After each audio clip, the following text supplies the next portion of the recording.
Vamos abrir as nossas Bíblias lá no livro de Josué, no 5º capítulo, do versículo 13 até o versículo de número 15.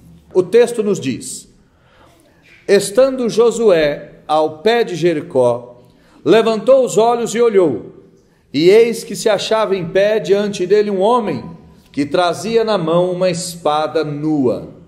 Chegou-se Josué a ele e disse-lhe: és tu dos nossos ou dos nossos adversários? Respondeu ele: não, sou o príncipe do exército do Senhor e acabo de chegar. Então Josué se prostrou com o rosto em terra e o adorou e disse-lhe: que diz meu senhor ao seu servo? Respondeu o príncipe do exército do Senhor a Josué: descalça as sandálias dos seus pés, porque o lugar em que estás é santo. E fez Josué assim. Oremos. Deus, em nome de Jesus, nós suplicamos a sua graça sobre as nossas vidas nesta manhã. Abençoe as crianças e a professora que há de instruí-los e abençoe a todos nós. Que o Senhor fale conosco por intermédio deste que ora, não na força deste que pede, mas na força do nome do Senhor e por meio de quem este ora, isto é, no nome de Jesus Cristo. Usa-me para falar com seu povo, é o que eu lhe peço em nome de Jesus. Amém. Existe uma frase escrita por um filósofo francês chamado Voltaire, que diz o seguinte: nós nascemos sozinhos, nós vivemos sozinhos, nós morremos sozinhos, e qualquer coisa nesse intervalo que possa nos dar a ilusão de que não estamos sós, nós nos agarramos a ela. Olha o nível de angústia desta frase deste filósofo. Ele afirma: nascemos, vivemos e morremos sozinhos. E qualquer coisa diferente disso é ilusão. E nós devemos nos apegar a essa ilusão desesperadamente. Voltaire, que é do início da modernidade, foi imitado por Orson Welles, um ator, escritor, roteirista norte-americano, muito famoso pelos seus programas radiofônicos em que falava sobre invasões alienígenas. Orson Welles repete Voltaire, dizendo: nós nascemos sozinhos, vivemos sozinhos e morremos sozinhos. Somente através do amor e da amizade é que podemos criar a ilusão, durante um momento, de que não estamos sozinhos. Perceba que as frases são parecidas, mas ao mesmo tempo diametralmente diferentes. Enquanto Voltaire diz qualquer coisa nesse intervalo que nos cria a ilusão, Orson Welles diz o amor e a amizade cria essa ilusão. Mas ambos estão afirmando de que a vida é uma vida a ser vivida sozinho. Mas será que de fato esses dois autores, esses dois pensadores estão certos? Será que de fato a vida é uma vida onde vivemos sozinhos? Será que verdadeiramente nós podemos ecoar essa angústia dizendo: estamos sozinhos e tudo que é diferente disso não basta de ilusão? A minha mensagem, ou melhor, a mensagem de Deus, e o meu desejo pregando essa mensagem, é que essa resposta seja respondida definitivamente na sua vida. O tema do meu sermão é: certamente não estamos sozinhos. E eu respondo a questão no tema, mas eu quero te explicar isso no decorrer do sermão. O contexto do texto que nós acabamos de ler passa pelos preparativos espirituais para a conquista da terra prometida. Deus havia mandado o povo se circuncidar, e a circuncisão tinha como propósito identificar o povo de Deus ao Deus do povo. era o sinal de que aquele povo pertencia ao Senhor. Depois da circuncisão, Deus determina a celebração da Páscoa, a morte do cordeiro, a ingestão da sua carne, e este ato recordaria a todos os israelitas que Deus os havia redimido, os tirado da escravidão. Os pecados do povo haviam sido expiados, e o sacrifício substitutivo do macho puro, sem mácula, do cordeiro, havia sido aceito por Deus. O povo estava em Gilgal, e em Gilgal se cumpriu a palavra de Deus, que disse: vos darei uma terra que emana leite e mel. E a prova disso é que no versículo de número 12, o povo desfrutou pela primeira vez em sua história dos quitutes, das delícias, dos produtos oriundos daquela terra. E por isso, o maná deixou de cair. Restavam os inimigos a serem derrotados.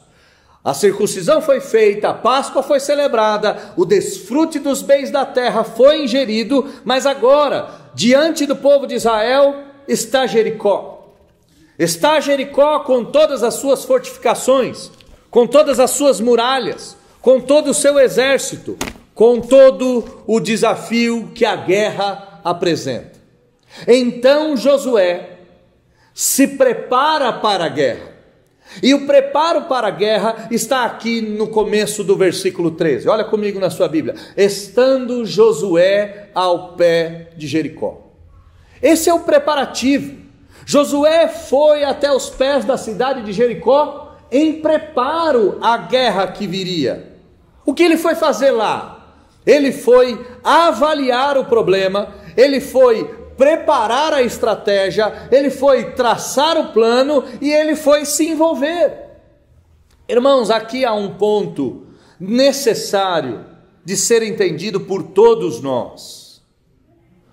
Um líder bíblico, ele é aquele que avalia o problema, ele é aquele que mede as consequências, ele é aquele que traça um plano e ele é aquele que se envolve.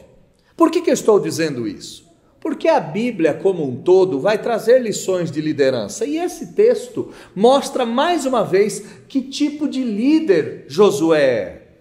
Josué é aquele que vai aos pés da cidade de Jericó para ter uma compreensão do tamanho da dificuldade. Ele olha Jericó e ele sabe qual é o tamanho do problema que está por vir.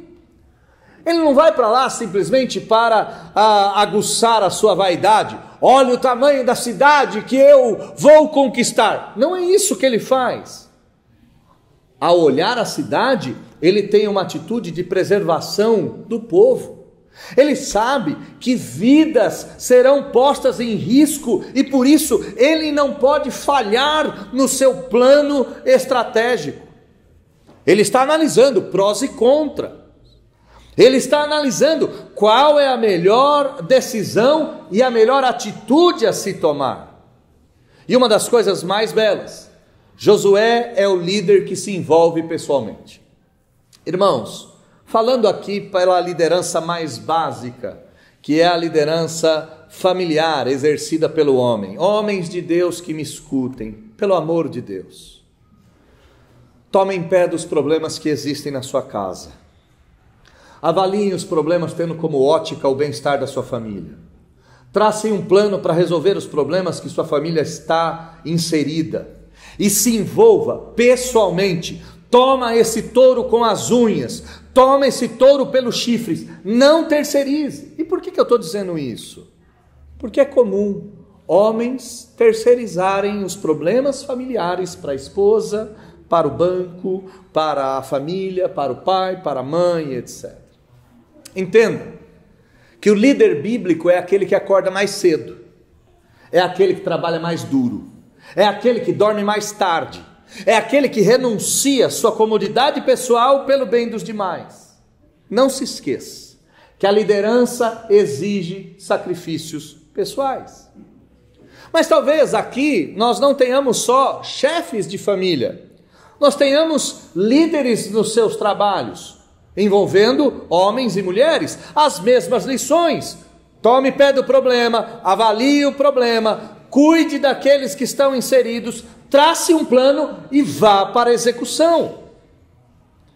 Atitudes como estas não demonstram falta de fé. Pelo contrário, se cremos que Deus existe e cremos que Ele delegou aos homens a liderança da sua casa, a homens e mulheres, a liderança do trabalho ou da família, se Deus deu essas determinações, é no mínimo zeloso avaliarmos, traçarmos um plano e o executarmos.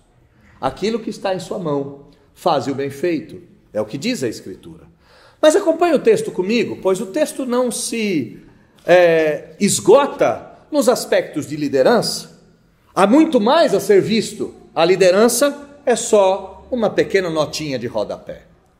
Estando Josué ao pé da cidade de Jericó, e tendo levantado os seus olhos, olhou, e eis que se achava em pé diante dele um homem que trazia na mão uma espada nua, ou em outras palavras, uma espada desembainhada.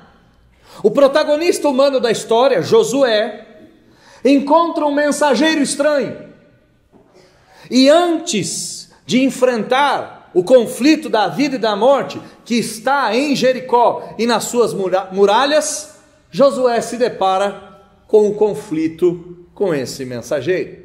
O encontro é, além de uma visão, um desafio. Eis que se achava de pé diante dele um homem diante de Josué, e que trazia na mão uma espada desembainhada. Enxerga comigo a cena. Josué é um bom líder, Josué é um bom crente, o povo se santificou, Josué vai até o pé da cidade de Jericó, vai olhar a situação, e de repente ele vê um varão, um homem armado diante dele. Josué não é precipitado, mas a cena é uma cena de expectativa, é uma cena tensa, e Josué diz a ele: és tu dos nossos ou um dos nossos adversários? Quem é você? Você é dos nossos? Você é nosso amigo? Você é por nós? Quem é você? É claro que a cena deve ser ilustrada de uma maneira maior. Josué põe a mão na espada e olha para esse homem com um passo para trás e diz: é por nós ou por eles? Está do nosso lado ou do nosso inimigo? A pergunta é natural, a pergunta é aceitável. Josué está prestes à guerra. Ele sabe que esse homem não é um cidadão de Jericó, provavelmente não traz as características de Jericó, senão ele teria absoluta certeza que esse homem é um adversário. Ele percebe que esse homem é um estrangeiro, ele percebe que esse homem veio de fora, então ele pergunta: você é aliado deles? Você e seus exércitos são aliados dos cidadãos de Jericó? Ou vocês vieram para lutar por Israel? A revelação que nós temos é assustadora. Respondeu o homem: não sou nem deles e nem seu, nem uma coisa e nem outra. Sou príncipe do exército do Senhor e acabei de chegar. Olha a cena. O povo se consagrou. Josué, como bom líder, tomou a frente, se sacrificou, acordou mais cedo, abriu mão do seu conforto, foi lá espiar a terra mais uma vez, a mesma terra que ele tinha espiado 40 anos antes. Foi lá avaliar qual seria o tamanho do problema, os prós e os contras, quantas vidas estariam em risco. Foi lá orar já diante do Senhor, pedindo iluminação para como ele poderia resolver esse problema. De repente um opositor se coloca diante dele, ele pergunta: és tu dos nossos? E esse opositor diz: nem uma coisa nem outra, não sou seu nem deles, eu cheguei agora, acabei de chegar, não vim de lugar nenhum, acabei de chegar e sou o comandante do exército do Senhor. Aqui nós temos que nos debruçar, aqui está o centro do texto. Em primeiro lugar, nós temos a referência a um homem. Estamos diante de um homem que ao mesmo tempo é príncipe do exército do Senhor. Como é que a gente encaixa essas realidades? Se ele é príncipe do exército do Senhor, ele deve ser um anjo, mas o texto disse que era um homem. A passagem que nós estamos vendo apresenta aquilo que teologicamente ficou conhecido como teofania.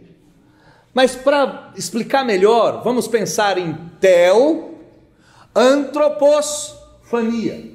Tel, Deus, antropos, homem, fania, revelação. Isto é, nós temos aqui diante de nós Deus, Theos, se manifestando, fania, em forma de homem. E talvez você olhe e fale assim, mas pastor, como assim? Deus se manifestando em forma de homem? Como isso é possível? Bom, eu quero te lembrar primeiramente do que aconteceu em Gênesis 3. Em Gênesis 3 diz que Adão e Eva ouviram a voz do Senhor que passeava, que andava pelo jardim. Olha que coisa interessante. Adão e Eva, em Gênesis 3, segundo o relato de Moisés, estão ouvindo uma voz e percebendo os passos. Mas talvez você diga, pastor, isso não é suficiente. Então vamos pensar numa segunda teofania. O Senhor, segundo Gênesis 18, capítulo 1 e 2, apareceu a Abraão nos carvalhais de Mamre, quando Abraão estava sentado à entrada da tenda. Levantou os olhos e eis que Abraão viu 3 homens em pé diante dele. Vendo-os, correu da porta da tenda ao seu encontro e prostrou-se em terra. Perceba a cena. Abraão viu 3 homens, e o versículo de número 1 diz que o Senhor apareceu a Abraão. 2 desses 3 homens, fica claro no decorrer da mensagem, que eles eram anjos, porque eles foram até Sodoma e Gomorra, e lá no resgate de Ló, eles foram ameaçados de sodomia pelos habitantes daquele lugar. Mas o terceiro não pode ser chamado de anjo. O terceiro era um homem, semelhantemente àquele que havia aparecido a Adão e Eva. O versículo 1 diz que o Senhor apareceu a Abraão. O versículo de número 2 diz que este visitante fala como Deus, prometendo que Sara teria um filho na mesma época no próximo ano. O versículo de número 13 diz que esse homem disse a Abraão, disse o Senhor a Abraão. E mais adiante, este homem diz, ocultarei a Abraão o que estou para fazer. Em Gênesis 18 nós temos um homem que aparece, sendo este homem não anjo, mas sendo esse homem o próprio Senhor. Eu vou chegar nessas explicações mais abaixo. Em segundo lugar, esse homem que não é simplesmente um homem, ele é um guerreiro. Diz o texto que ele está com uma espada na mão. Esse homem que é uma aparição de Deus, é uma aparição de Deus em guerra, com uma arma na mão. Irmãos, pelo amor de Deus, em nome de Jesus, não atribuam armas à morte. Não façam essa relação. A arma na mão do homem bom é protetiva. Se nós tivéssemos aqui um bandido armado, por ser bandido a arma representaria um perigo, mas se nós tivéssemos aqui um homem bom armado, o homem bom armado protege. Parem com essa bobagem infantil de achar que armas de fogo matam. Matam são os homens. O Senhor não combate isso. Aqui nós temos uma aparição de Deus como homem armado. É claro que eu não estou dizendo que todos vocês devem sair comprando uma arma. Não disse isso. Se você interpretar assim, nós temos mais problemas ainda. Eu só estou te dizendo que armas nas mãos do enviado de Deus são bênção para o seu povo e maldição para os seus inimigos. Aqui nós temos um homem armado, e esse homem armado não aparece só essa vez na Bíblia, ele aparece 3 vezes, esta e mais 2. A primeira vez que ele vai aparecer é lá na história de Balaque e Balaão, lá no livro de Números, capítulo de número 22 e 23, eu vou ler o texto para você. Viu, pois, a jumenta, o anjo do Senhor parado no caminho, com sua espada desembainhada na mão. Quando a jumenta viu um homem, o anjo do Senhor, essa teofania, armado, diz o texto que ela se desviou indo pelo campo. Então Balaão espancou a jumenta para fazê-la tornar ao caminho. E você se lembra da história? Foi nessa história que a jumenta falou. O anjo armado já tinha sido visto 2 vezes, e a terceira vez, a segunda é esta, a terceira vez foi quando Davi, por desobediência, incitado por Satanás, decidiu contabilizar o povo através do recenseamento. Davi queria saber qual era o tamanho do seu exército, se ele podia avançar. O resultado disso foi a morte de grande parte do efetivo dos seus soldados.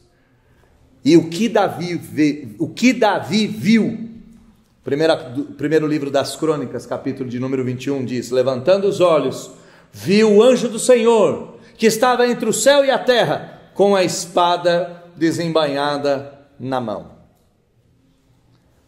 Um homem aparece no caminho com uma espada na mão. A primeira coisa que a gente deve entender é que não se deve brincar com o homem com uma espada na mão em circunstância alguma. E é exatamente isso que Josué faz. Josué não começa a brincar com o perigo. Ele quer saber quem esse homem é. E esse homem diz: eu sou o príncipe do exército do Senhor. Não é meramente um homem, não é meramente um homem armado, é o comandante e chefe do exército, das milícias e das miríades celestiais. Nós estamos diante do comandante de todos os exércitos, de todas as legiões, de todos os agrupamentos militares celestiais. Preciso dar alguns exemplos para a gente entender isso. Jacó viu esse exército.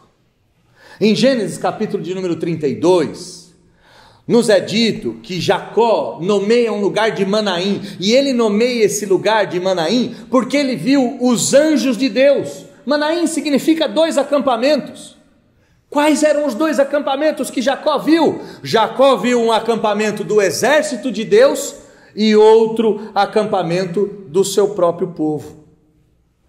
Jacó, para ser encorajado por Deus, viu parte deste exército celestial. Mas o segundo texto, ele é mais detalhado. O segundo texto nos conta a história de Ben-Hadad, rei da Síria, que lutava contra o rei de Israel. Ben-Hadad, ou Ben-Hadad,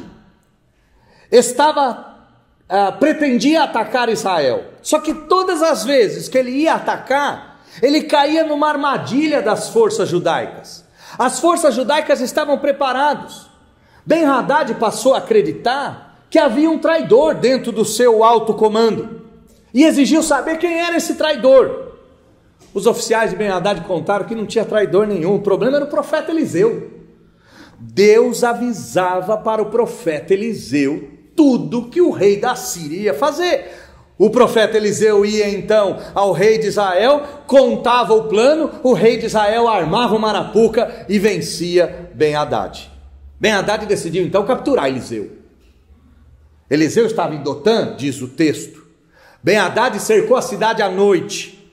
Na manhã seguinte, o servo de Eliseu acordou, saiu para tirar água e viu todas as tropas de Ben-Hadad. Tropas, cavalos e carros, diz o texto lá no segundo livro dos Reis, capítulo 6:15. Ele viu tudo isso e disse: ai meu senhor, que faremos? Vai então e pergunta para Eliseu: Eliseu, o que a gente vai fazer? Qual é a resposta de Eliseu, versículo 16? Não temas, mais são os que estão conosco do que estão com eles. Eliseu está dizendo, viu, não tem medo, nós temos mais do nosso lado, tem 2 acampamentos com a gente. Então Eliseu vai orar e vai pedir que os olhos do jovem fossem abertos. Diz o texto que o menino viu o monte cheio de cavalos e carros de fogo. O menino olhou para a montanha e viu a montanha cheia. Cheia do quê? Dos exércitos dos anjos de Deus. Essas eram as forças poderosas, eram as forças que combatiam ao lado de Israel. Diz o texto que o final da história, os exércitos do rei da Síria foram feridos com cegueira. E Eliseu capturou-os e os levou à cidade fortificada de Samaria. Só que aqui nós temos o personagem que não faz só parte do exército. Ele é chamado de príncipe, ele é o comandante desse exército, ele é o general comandante, ele é aquele que domina sobre todos. Ele é um homem, uma teofania e ao mesmo tempo o príncipe, o maior deste exército. Quem é ele? Essa pergunta eu respondo mais à frente. Vamos continuar entendendo o texto. Quando Josué pergunta: é por nós ou por eles? A resposta é maravilhosa. Nem uma coisa, nem outra. Eu venho na qualidade de comandante do exército. Isso é fascinante. E por que é fascinante? Porque aqui nós estamos vendo Deus, não a favor de um ou de outro, mas Deus a favor de si mesmo. Vou tentar explicar. É bem verdade, e nós sabemos isso na continuidade da história, que Deus lutou ao lado de Josué. Na batalha de Jericó, foi Deus que venceu. Mas aqui, o comandante-chefe está dizendo nem uma coisa nem outra. Eu não estou a seu favor, não estou a favor dos seus inimigos, estou a favor do exército do Senhor, estou a favor do Senhor. Aqui o ponto da conversa não é reivindicar a lealdade divina para si, mas é o próprio Deus dizendo que nós devemos estar do lado dele. É incrível isso, é magnífico isso, porque a gente acha que Deus está do nosso lado, a gente acha que Deus está do nosso lado e a gente diz assim: o Senhor é por nós, o Senhor luta por nós, e Deus diz: eu não luto por você, quem tem que lutar ao meu lado é você.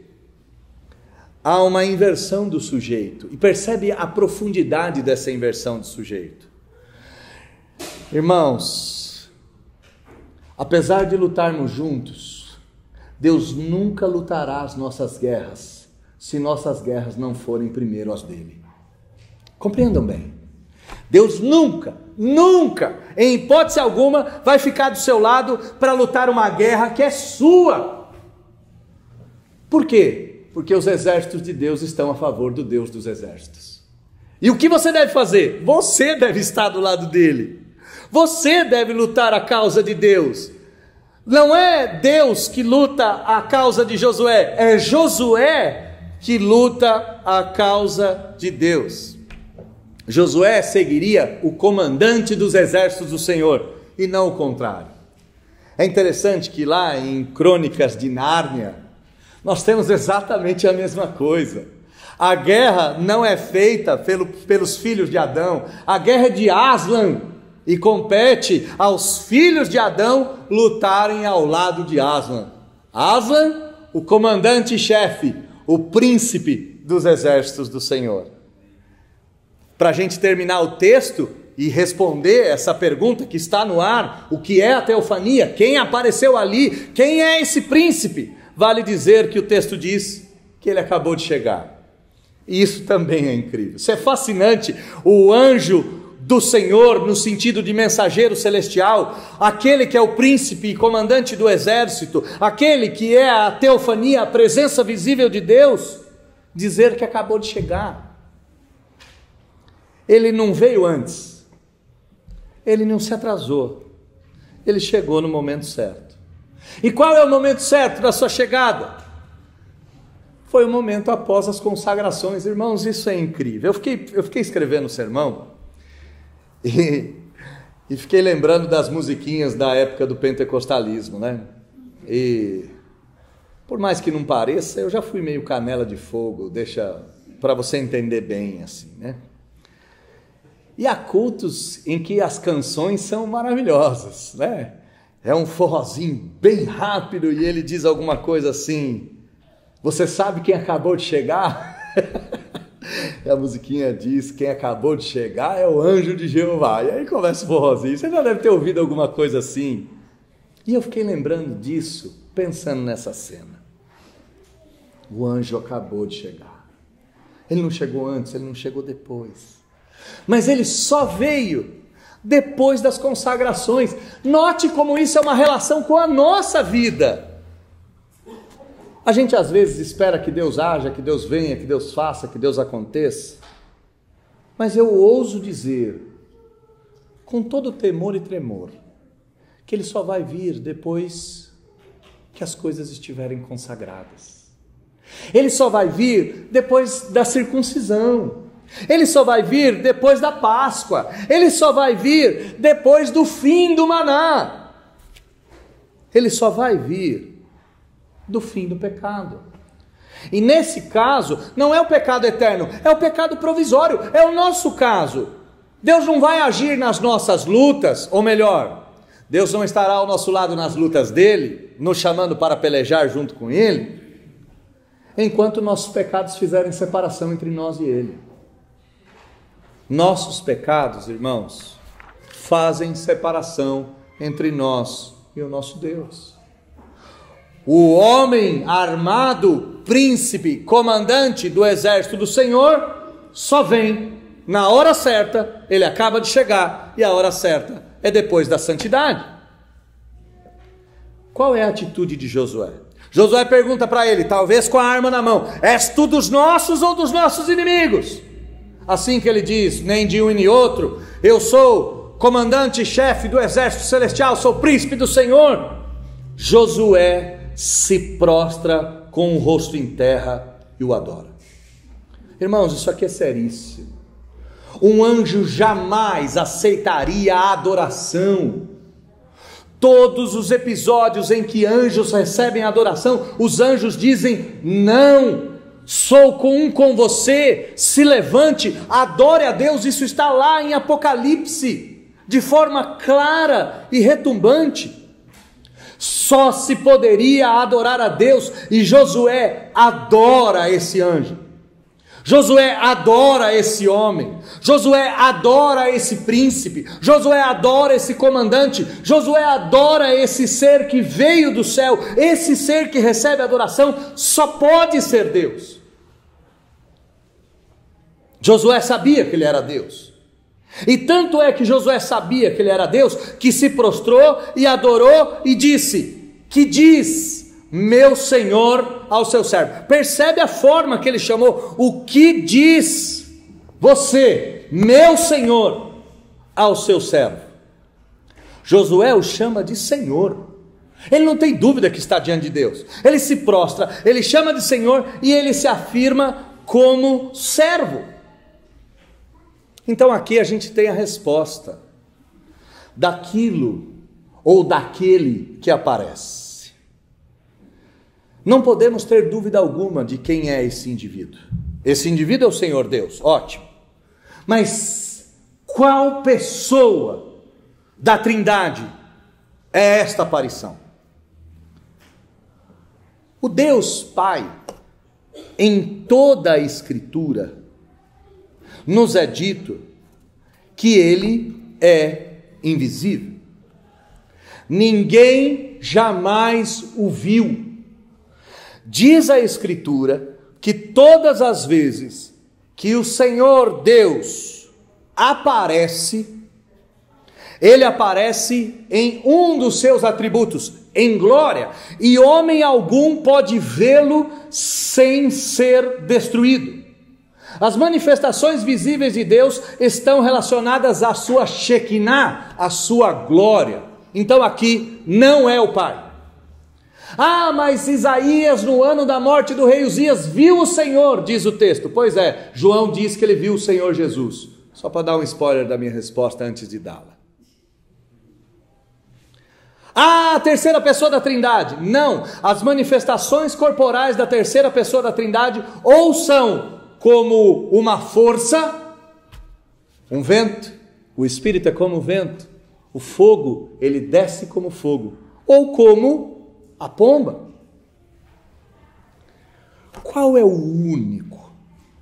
Qual é a única pessoa da Trindade que poderia aparecer como homem? A Bíblia diz que o Deus homem, o Emanuel, as suas saídas são desde o início. A primeira pessoa da divindade é invisível, como eu disse. A terceira pessoa também é invisível como uma força. Mas a segunda pessoa da Trindade disse, antes que Abraão existisse, eu sou. Jesus vai se encarnar no tempo e no espaço como homem. E somente a pessoa divina humana do Filho de Deus poderia se manifestar de forma humana. Então eu estou dizendo para você de forma cabal, quem Josué viu? Josué viu o Senhor Jesus Cristo pré-encarnado.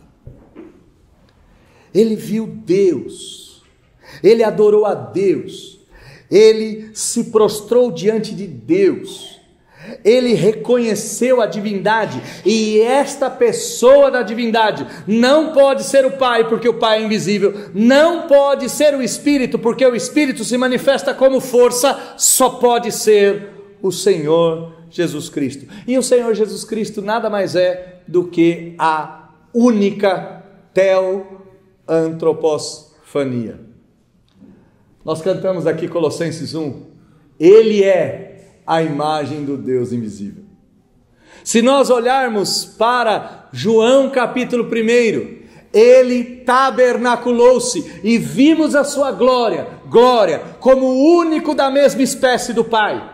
Glória essa que, segundo João em sua carta, nós tocamos, nós apalpamos, nós enxergamos. Deus, na segunda pessoa da Trindade, se manifesta a Josué como comandante do exército do Senhor. E o próprio Senhor Jesus disse que ele é chefe desses exércitos. Eu não sei se você se lembra, lá na data da sua morte, lá no final da sua vida, quando Pedro quis defender o Senhor Jesus de forma armada, o Senhor Jesus perguntou, Pedro, o Senhor Jesus disse, Pedro, bastaria eu orar ao Pai, que milhões das miríades dos anjos viriam aqui lutar por mim. Para a gente terminar essa ideia de que ele estava diante de Deus, estava diante do Senhor Jesus, olha comigo o versículo de número 15, qual é a instrução que o príncipe do exército do Senhor dá? Descalça as sandálias dos teus pés, porque o lugar onde está é santo. Uau! É o mesmo linguajar de Moisés, é a mesma cena da sarça ardendo. Quem és tu? Perguntou Moisés ao Deus que fazia com que a sarça queimasse, mas não se consumisse. Esse respondeu, eu sou o que sou. Jesus, no Novo Testamento, no Evangelho de João, vai dizer, eu sou o caminho, a verdade e a vida, eu sou a porta das ovelhas, eu sou o bom pastor, eu sou o pão da vida, eu sou a luz do mundo, eu sou a ressurreição e a vida.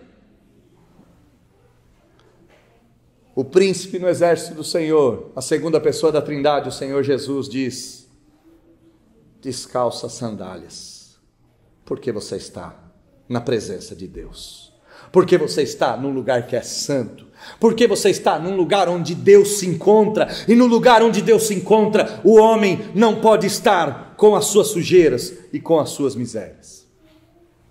A cena é tão impactante que Josué larga as suas sandálias imediatamente.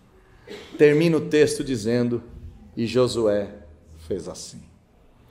A resposta de Josué é fabulosa, porque ela nos mostra a nossa atitude diante de Cristo. A nossa atitude diante de Cristo deve ser de humildade. A força do Senhor Jesus é maior do que a nossa, e somente o humilde pode se colocar diante de Cristo. Diante de Cristo nós reconhecemos quem Ele é, a gente não discute. A gente não discute teologia, a gente não discute antropologia, a gente simplesmente reconhece. Esse deveria ser a atitude de todo crente. Diante do Senhor só há uma atitude de acordo com o Senhor. E qual é essa atitude? Diz o que o Senhor quer. O que o Senhor deseja que eu faça? Qual é a sua vontade? Me diz o que eu devo fazer. Quer que eu tire as minhas sandálias? Estão tiradas. E por fim, além da humildade e do reconhecimento, a obediência. As 3 condições para alguém ser servo de Deus, e grava isso na sua memória. Ser separado para Deus em humildade, ter comunhão com Deus em santidade e se sujeitar a Deus em obediência. Para a gente aplicar esse sermão. Em primeiro lugar, nunca, em hipótese alguma, nós estamos sozinhos nas nossas guerras. Grava isso no seu coração, em nome de Jesus. Quando Cristo salva um homem, Ele não salva o homem apenas dos seus pecados, Ele salva o homem da solidão. A solidão foi a primeira coisa, isso quem disse foi John Milton. A solidão foi a primeira coisa que Deus disse que não era boa. Você nunca está sozinho. Você nunca estará só. Nunca. Sim, pode estar em silêncio, mas sozinho? Nunca. Nunca. Nunca. Entenda isso. Eu não sei qual é as trevas que você está vivendo, qual é a noite escura, eu não sei qual é o problema, eu não faço a menor ideia. Mas você não está só.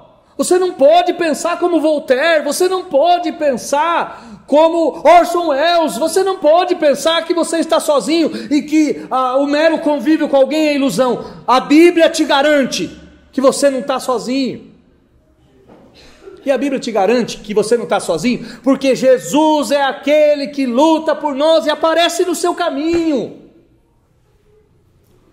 Por que Cristo aparece no caminho do solitário? Porque Ele entende a solidão, Ele gritou da cruz, Deus meu, por que me desamparaste? Ele foi abandonado, e por ser abandonado Ele garantiu que nenhum dos seus filhos daria um novo grito de solidão, dizendo: Pai, por que eu estou sozinho? Nenhum dos filhos de Deus gritará por socorro e não será ouvido. Ele foi abandonado para que nós fôssemos acolhidos. Ele disse: eu estou com vocês, eu estou com vocês. Temos nele a certeza de que jamais, em hipótese alguma, estaremos só, em hipótese alguma estaremos abandonados. E andando com o Senhor, mesmo sozinhos, não estamos solitários. 3. Por que nos sentimos então tão sozinhos? Se Ele disse que estaria conosco, por que nos sentimos tão sozinhos? Ou melhor, pastor, por que às vezes esse silêncio, essa angústia, essa dor rasgam o meu coração? Porque Deus deixa que seus filhos andem sozinhos no escuro, para que quando você esteja suficientemente quieto, Ele possa falar, tendo toda a sua atenção.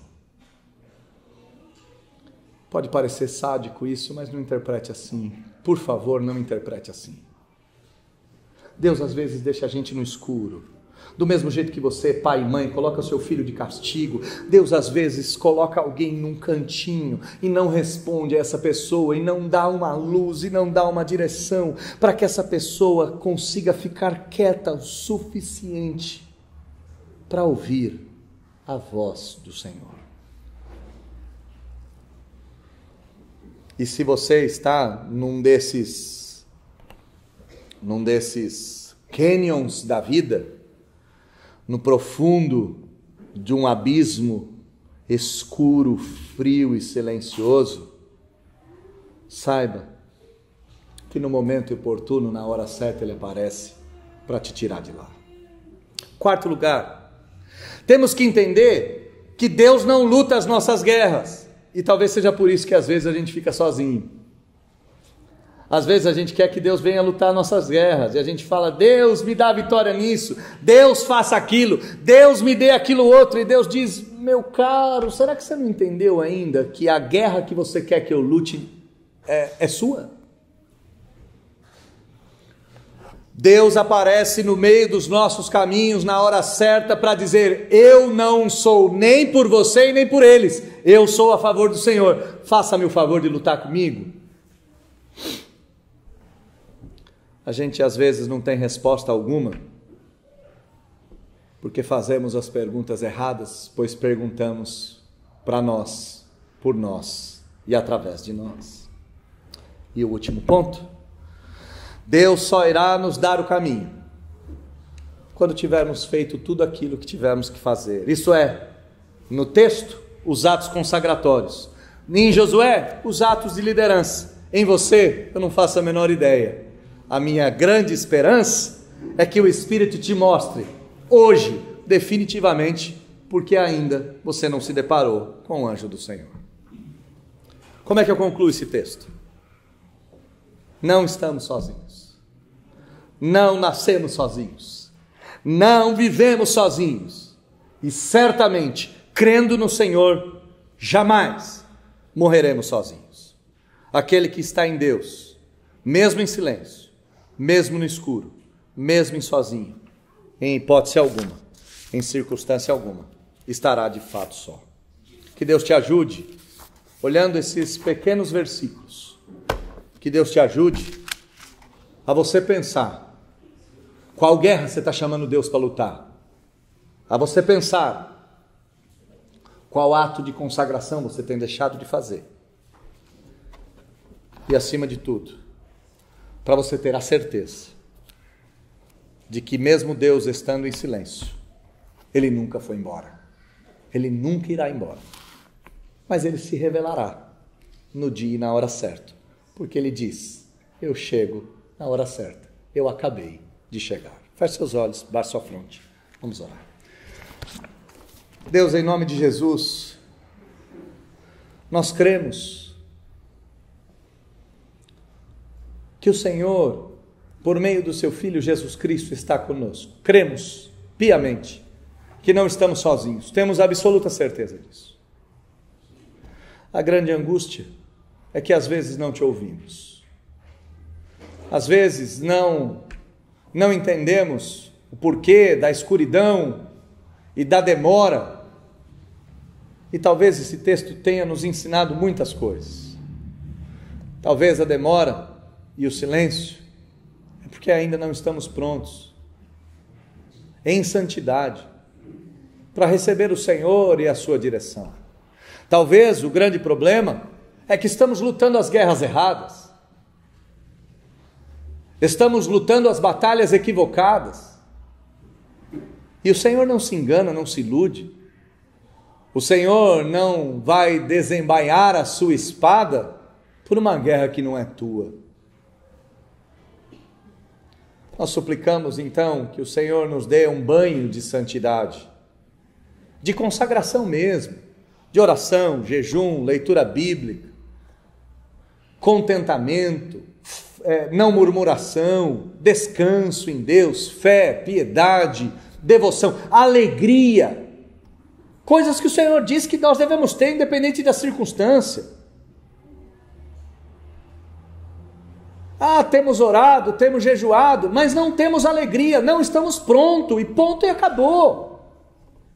Então pedimos, faça-nos ver, se nos falta alegria, se nos falta fé, se nos falta piedade, se nos falta oração, se nos falta leitura bíblica, se nos falta amor.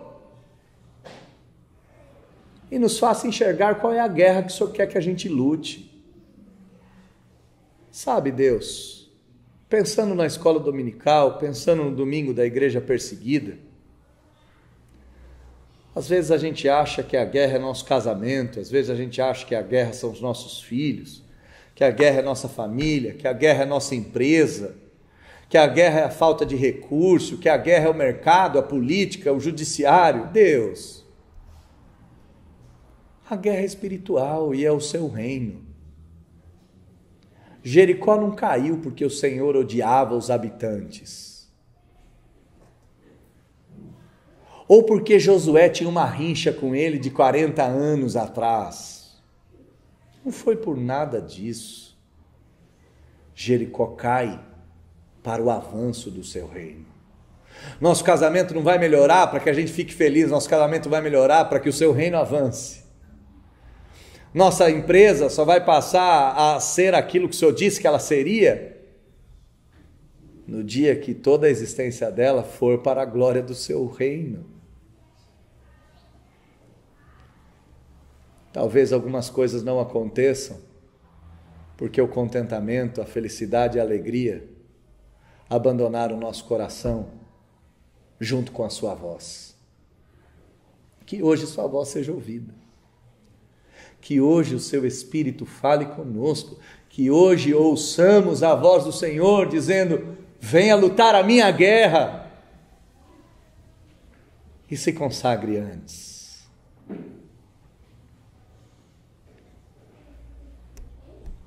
E que a gente consiga fazer o que Josué fez.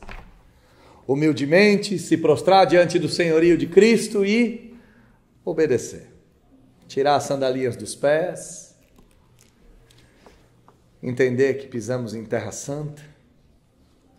E que se Deus está conosco em todo o tempo, a terra que nos circunda é totalmente santa. Nos ajuda, nos ajuda, nos ajude.